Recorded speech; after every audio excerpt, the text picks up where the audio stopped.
mais de 800 milhões de reais arrecadados em 2019. Ele quer arrecadar mais de 726 em 2020. Ou seja, ele tem que repetir o que ele fez esse ano. Exato. Mas perceba que na linha de atletas, ele que quase vendeu 300 milhões em 2019, está contando só com 80. 80 é bastante dinheiro, mas com o elenco que o Flamengo tem hoje, se você vender um titular bem vendido ou você vender 2 reservas mais ou menos bem vendidos, você consegue chegar nesses 80, não é tão problemático. Agora, para que isso aconteça, para que o Flamengo arrecade menos com transferência de jogador, ele precisa arrecadar mais com todo o resto. E aí a gente percebe em patrocínios um reajuste grande, em bilheterias também, sócio-torcedor também, né? O Flamengo está contando que todas essas fontes de receita vão aumentar em 2020. É claro que no otimismo, depois de uma temporada brilhante como foi 2019, o torcedor deve estar empolgado também, não, vai dar para fazer. E eu espero que dê. O problema o orçamento não é exatamente uma meta, um sonho, um desejo. O orçamento, quando você faz essa expectativa de receita, é para você pagar os seus custos. Então, o Flamengo vai ter custos do tamanho desses 700 milhões. Para cumprir esses custos, para pagar esses custos, ele tem que chegar a esses valores. Então, acaba virando uma obrigação. Algo disso pode dar errado, né? Na linha de televisão, é onde estão as previsões mais ousadas e talvez irresponsáveis, talvez. Porque ele está contando que para chegar nesses 283 milhões em televisão, ele vai ter que chegar na semifinal da Libertadores, na final da Copa do Brasil e no segundo lugar do Campeonato Brasileiro. É uma meta esportiva que é bastante ousada, mesmo para o Flamengo, porque a grande dificuldade do Flamengo hoje para começar esse domínio esportivo que ele espera começar, né? Começou com títulos em 2019, ele vai ter que ganhar tudo, né? Só que ganhar tudo como um desejo, ok. Como uma obrigação imposta no orçamento para cobrir os custos, se ele não conseguir chegar numa final de Copa do Brasil, se ele cair na semifinal, são 21 milhões de reais a menos. Ele vai ter que tirar esse dinheiro de outro lugar, seja de outra receita, seja de um empréstimo bancário. Então, o Flamengo continua bastante agressivo em 2020 e pode ser que não consiga bater essas metas que está traçando para si mesmo. Então, você sabe que na pós-graduação que eu estou fazendo agora na FGV, mais uma vez, né, contabilidade foi meu calo, assim como já tinha acontecido no MBA que eu fiz no COPEAD, né? E não adiantou de explicar para a professora que eu sou de humanas, eu tinha que me virar. Ela não caiu nessa. Mas como era voltado dessa vez para a administração esportiva, esse foi um tema que realmente me fascinou, né? Como é que um time faz no começo da temporada? Projeta resultados que ele acredita esportivamente que vai alcançar, né? E trabalha financeiramente em cima disso, ou vai pela cautela, né? Projeta resultados ali não tão difíceis de alcançar, porque aí você sabe que vai bater o orçamento. Capello usou a expressão talvez irresponsável. É irresponsável o Flamengo pensar que vai ser semifinalista das competições eliminatórias e pelo menos vice-campeão brasileiro? Você mira 2019, a história toda, e vai até o jogo de igual para igual, clássico de igual para igual, com o Liverpool, dá para você jogar isso no balanço sem muito sofrimento, eu acho. Jogar de igual para igual com o Liverpool não está no orçamento, mas eu estava pensando mas aqui... isso projeta. Eu joguei de igual para o Liverpool, por que eu não vou enfrentar o Atlético Paranaense, o Palmeiras, o Mas eu fiquei pensando exatamente nisso. Com relação a essa temporada, né, Capello? O Flamengo teria... Vamos supor, se o Flamengo tivesse previsto isso para essa temporada, teria batido a meta do Campeonato Brasileiro, teria batido a meta da Libertadores e teria ficado um passo atrás da meta na Copa do Brasil. Não, teria ficado... Não, 2. Não, teria contemplado, porque era vice-campeão, estaria dentro. Não, vice-campeão. Não, 2. 2 passos. 2 passos, porque ele tem que chegar na final da Copa do Brasil. Copa do Brasil é final. A Copa do Brasil é final, então ele ficou duas etapas atrás. Mas eu acho que, no geral, estaria até acima do previsto, né? Porque, no geral, quando ele não chega... uma temporada extraordinária para cumprir o que está previsto no orçamento. Exato. No geral, quando ele não chega à final da Copa do Brasil, ele pode compensar isso sendo campeão da Libertadores. Né? O problema é que ele está colocando metas muito ousadas em todas as competições. Tem mais alguns detalhes nisso. O Campeonato Carioca não foi orçado, não está dentro desse valor, porque não há um acordo hoje para a venda dos direitos do Carioca. O Flamengo e a Globo ainda negociam, então isso não foi orçado. Se fechar o Carioca, pode compensar parte disso? Pode. Mas hoje, no próprio orçamento do Flamengo, está escrito que existe a possibilidade de não haver um acerto. Tem mais um detalhe ali que é um pouco curioso. O Flamengo ele conta que ele vai conseguir um pleito de quase 6 milhões de reais por não participar da Copa do Brasil nas primeiras fases.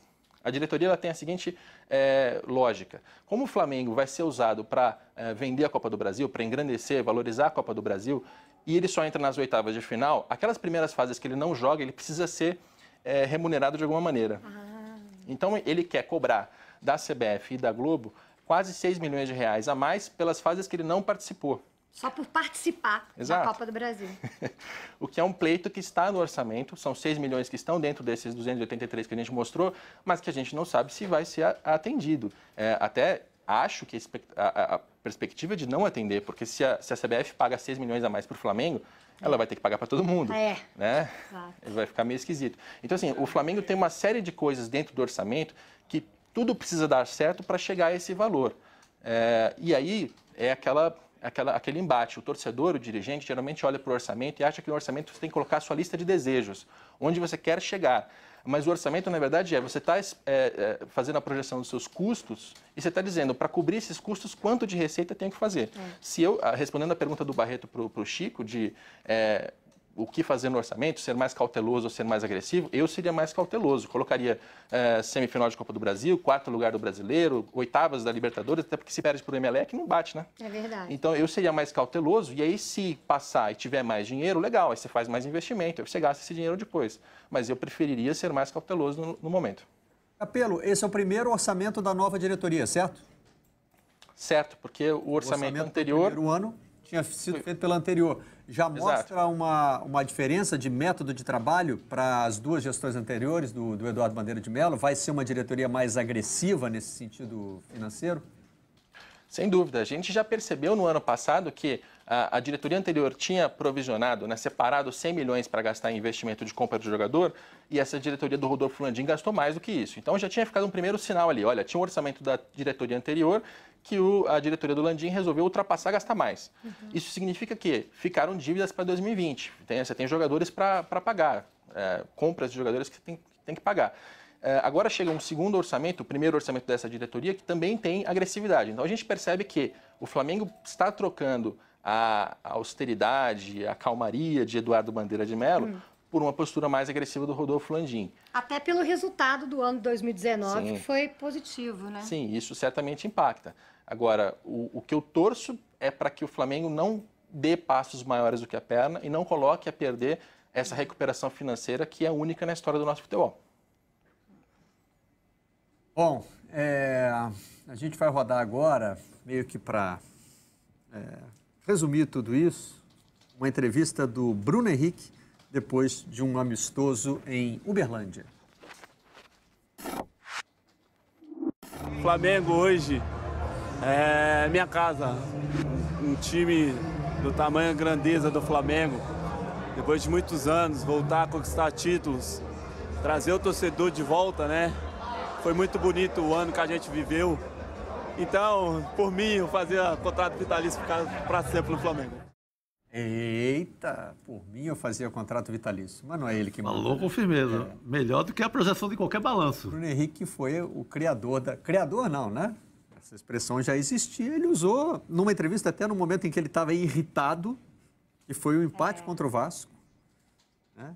4x4 lá? Ele irritado com a circunstância do jogo, ele tinha feito o gol da virada e fez um negócio meio de passar a mão no pescoço, né? Acabou, aí o Ribamar empatou o jogo, ele saiu meio na bronca. Você vê como as coisas que viralizam, né? Tanta gente fica se esforçando tanto para causar, para lacrar, para viralizar. E essas coisas viralizam sem a menor intenção, né? Ele lançou a tal da expressão do outro patamar e isso virou... Tudo que se fala sobre o Flamengo hoje inclui a expressão outro patamar. Ô, Barreto, eu Fabiana. queria saber do Chico se ele compartilha do sentimento dos santistas aqui, porque o Santos recuperou o Bruno Henrique, né? Ele teve uma lesão no olho grave, depois ele teve mais 2 lesões e o Santos cuidou do Bruno Henrique, obviamente, por obrigação do clube, tinha um contrato vigente, e aí o Bruno Henrique sai do Santos para poder ir pro Flamengo, e fica uma mágoa do Santista. Eu já senti isso aqui, viu, Chico? Uma mágoa do Santista ao ouvir uma declaração dessa do Bruno Henrique em relação ao Flamengo. Eu acho, há críticas, inclusive, que o Santos demorou a cuidar do olho, para você ver até onde vai o cornetismo, assim. Que se o Santos tivesse cuidado do olho mais rápido, ele tivesse jogado mais rápido, acabaria ficando. O Santos deixou de vender para o Palmeiras por muito mais dinheiro um pouco antes. Se não me engano, quase o dobro do preço, 23 milhões para 40 e tantos aí. Mas não, eu acho que tá feliz no Flamengo, lindo para ele, para os ex-santistas todos. E agora vai chegar mais um, né? Vai chegar o zagueiro Gustavo Henrique, que é muito bom zagueiro. Então o Flamengo está usando bem o que o Santos não está conseguindo segurar. E o Santos tem interesse na venda do Bruno Henrique, né? Lei do jogo, sim. 10%. Porque 10% vão para o caixa do clube, né, Fabiola?